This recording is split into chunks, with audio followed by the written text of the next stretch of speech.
Wara waqfa ta' sentejn minħabba l-pandemija tal-COVID-19, il-Fondazzjoni Life Cycle se torganizza 22 edizzjoni tan-Nescafé Life Cycle Challenge, sfida li se ssir mill-31 ta' Ottubru sal-14 ta' Novembru fl-Arġentina u ċ-Ċili.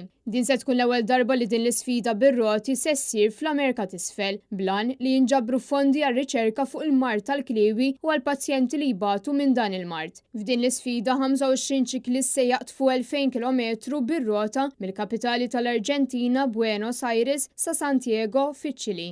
Fil-fatt, iċ-Ċili se jkun il-50 pajjiż li se jkunu marru fih iċ-ċiklisti tal-Life Cycle Challenge minn bdiet issir aktar minn 20 sena ilu. Din l-isfida fl-Amerika t'isfel oriġinarjament kienet ippjanata li ssir fl-2020 imma kellha tiġi posposta minħabba l-pandemija. Il-fundatur tal-Life Cycle Alan Curry qal li bħala medja kull ċiklist mistenni jagħmel distanza ta' bejn 160 u 200 km kuljum għal 10 ijiem. Iċ-ċiklisti se jitilgħu sa għoli ta' 3500 metru fl-Andes, l-ogħla sfida li qatt kien hemm s'issa mill-edizzjonijiet kollha. We're hoping to raise about 100,000 to put into the real unit, and we've got life-saving equipment to buy.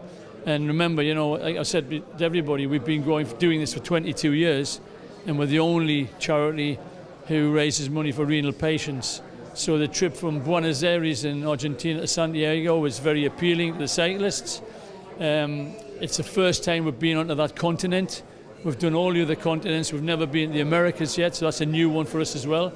And we've never climbed up to an altitude of 3,800 meters. Which is going to, bring its own difficulties for the cyclists. Il-25 parteċipant se jibdew taħriġ tagħhom fi 11 ta' Lulju li ġej sabiex ikunu lesti għall-isfida li se ssir fi żmien 4 xhur oħra.